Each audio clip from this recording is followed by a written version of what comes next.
Breaking చూస్తున్నాం. విజయవాడ ఆంధ్రరత్న భవన్ వద్ద tension వాతావరణం తలెత్తింది. కాంగ్రెస్ తలపెట్టిన ధర్నా తీవ్ర ఉద్రిక్త పరిస్థితులకు దారితీసింది. ఎలక్షన్ కోడ్ నేపథ్యంలో ధర్నాకి పోలీసులు అనుమతి నిరాకరించారు. దీంతో ఆంధ్రరత్న భవన్ వద్దే ధర్నాకు దిగనున్నారు వైఎస్ షర్మిల. కాసేపట్లో అక్కడికి చేరుకోనున్నారు. అయితే వీరందరినీ అరెస్ట్ చేసేందుకు పోలీసులు సిద్ధమయ్యారు. ఎన్నికల కోడ్ ఉల్లంఘన కింద కేసులు నమోదు చేసే అవకాశం ఉంది.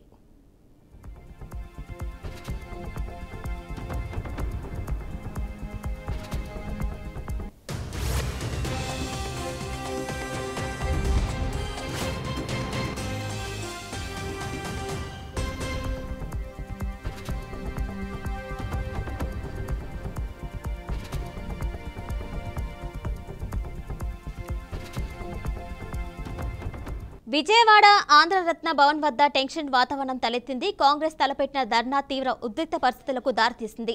ఎలక్షన్ కోడ్ నేపథ్యంలో ధర్నాకి పోలీసులు అనుమతి నిరాకరించారు. దీంతో ఆంధ్రరత్న భవన్ వద్దే ధర్నాకు దిగనున్నారు వైఎస్ షర్మిల. కాసేపట్లో అక్కడికి చేరుకోనున్నారు. అయితే వీరందరినీ అరెస్ట్ చేసేందుకు పోలీసులు సిద్ధమయ్యారు. ఎన్నికల కోడ్ ఉల్లంఘన కింద కేసులు నమోదు చేసే అవకాశం ఉంది. ఆంధ్రరత్న భవన్ వద్ద ధర్నాకు దిగనున్నారు వైఎస్ షర్మిల. కాసేపట్లో అక్కడికి చేరుకోనున్నారు. అయితే వీరందరినీ అరెస్ట్ చేసేందుకు పోలీసులు సిద్ధమయ్యారు. ఎన్నికల కోడ్ ఉల్లంఘన కింద కేసులు నమోదు చేసే అవకాశం ఉంది. దీనిపై మరింత సమాచారం మా విజయవాడ ప్రతినిధి శ్రీనివాస్ లైవ్ ద్వారా అందిస్తారు. శ్రీనివాస్, అక్కడ ఉన్న పరిస్థితి ఏంటి? పెద్ద ఎత్తున పోలీసులు అయితే మోహరించడం జరిగింది.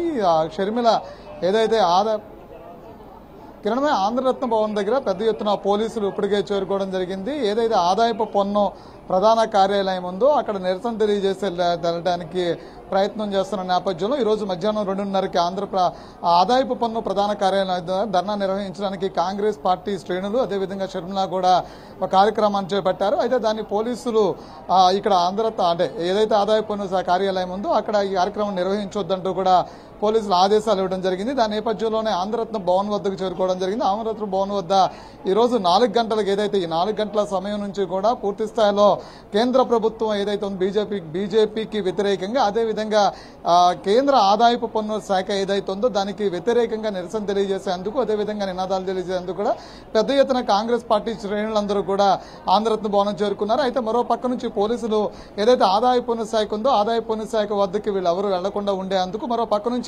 మోడల్ కోడ్ ఆఫ్ కండక్ట్ ఏదైతే అమల్లో ఉంది కాబట్టి మోడల్ కోడ్ ఆఫ్ కండక్ట్ కింద వీళ్ళు కనుక నిరసన తెలియజేయడానికి కనుక కార్యాలయం దగ్గరికి వెళ్తే కనుక అరెస్టులు చేసే విధంగా అదేవిధంగా ఎన్నికల నియమావళి ఏదైతే ఉందో ఆ నిబంధనలకు వ్యతిరేకంగా కూడా వ్యవహరించారంటూ కూడా సెక్షన్ నమోదు చేసేటువంటి అవకాశం కూడా ఉన్న నేపథ్యంలో కూడా ఇప్పటికే కార్యక్రమాన్ని ఆదాయ పన్ను శాఖ వద్ద నుంచి వాయిదా వేసుకుని ఇది ఆంధ్రరత్న భవన్ దగ్గర ఈ కార్యక్రమం చేసేందుకు షర్మిల ఆంధ్రరత్న భవన్ చేరుకున్నారు. అదేవిధంగా కాంగ్రెస్ పార్టీ శ్రేణులు కూడా పెద్ద ఎత్తున ఆంధ్రరత్న భవనం చేరుకున్నటువంటి పరిస్థితి అయితే కేంద్ర ప్రభుత్వం ఏదైతే ఈ మధ్యకాలంలో జరుగుతున్నటువంటి ఈడీ ఎన్ఫోర్స్మెంట్ కి సంబంధించినటువంటి రైట్స్ కావచ్చు అదేవిధంగా ఎలక్ట్రల్ బాండ్స్ కి సంబంధించినటువంటి అంశాలు కావచ్చు ఇవన్నింటినీ కూడా కేంద్ర ప్రభుత్వం ఉద్దేశపూర్వకంగా కక్షపూరితంగా వ్యవహరిస్తుంది. ఏదైతే ఇటు ఈడీ ఎన్ఫోర్స్మెంట్ కావచ్చు అదేవిధంగా ఆదాయ పన్ను శాఖను కావచ్చు ఇతర పార్టీలు ఏవైతే ఉన్నాయో ఆ పార్టీల మీద కక్షపూరితంగా వ్యవహరిస్తున్నారు.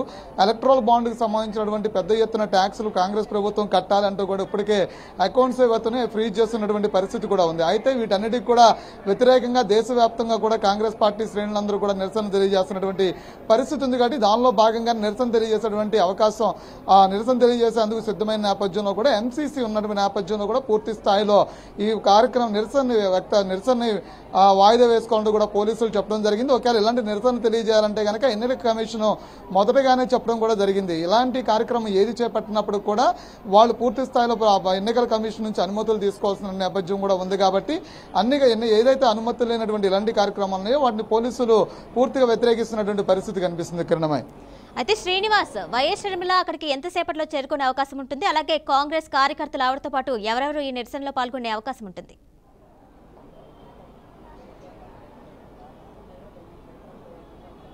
కాంగ్రెస్ పార్టీ సీనియర్ నేతలందరూ కూడా ఈ రోజు ఉదయం నుంచి కూడా షర్మిలతో పాటే ఉన్నారు. ఈ రోజు ఉదయం విజయవాడలో కార్యక్రమం కూడా నిర్వహించడం జరిగింది. గడప గడపకి కాంగ్రెస్ కు అంటూ కూడా ఒక కార్యక్రమాన్ని నిర్వహించడం జరిగింది. దానిలో భాగంగా 9 గ్యారంటీలు అంటూ కూడా కొన్ని ప్రకటనలు కూడా చేయడం జరిగింది. అయితే 9 గ్యారంటీలు మహిళలకి సాధికారత రూపంలో పెద్ద ఎత్తున మహిళలకు పెద్దపీట వేసే విధంగా కాంగ్రెస్ పార్టీ ముందుకెళ్తుంది. అంతేకాకుండా ఆంధ్రప్రదేశ్ కి ప్రత్యేక హోదా విభజన హామీ చట్టాలు ఏవైతే ఉన్నాయో దానిలో భాగంగా ప్రత్యేక హోదాని ఇచ్చేందుకు కూడా కేంద్ర ప్రభుత్వం అధికారంలోకి వస్తే సిద్ధంగా కాంగ్రెస్ పార్టీ ఉందని చెప్తూ కూడా, అంతేకాకుండా టీడీపీ వైసీపీ పార్టీలు పూర్తి స్థాయిలో బీజేపీకి మద్దతు పలకడంతో పాటు బీజేపీని వ్యతిరేకించినటువంటి నేపథ్యం కూడా ఉంది. కాబట్టి కాంగ్రెస్ పార్టీకి ప్రజలు ఓటేయాలంటూ కూడా ప్రతి ఇంటికి వెళ్తామని చెప్పేటువంటి క్రమంలోని ఈరోజు చేపట్టినటువంటి కార్యక్రమం గడప గడపకి కాంగ్రెస్ అనే ఒక కార్యక్రమాన్ని తీసుకొచ్చారు. ఆ కార్యక్రమంలో భాగంగా ఈరోజు పెద్ద ఎత్తున విజయవాడలో ఒక సభను కూడా ఏర్పాటు చేశారు. అయితే అది ఆ తర్వాత ఈ కార్యక్రమం చేపట్టాలనుకున్నారు. అయితే దీనికి సంబంధించి పోలీసులు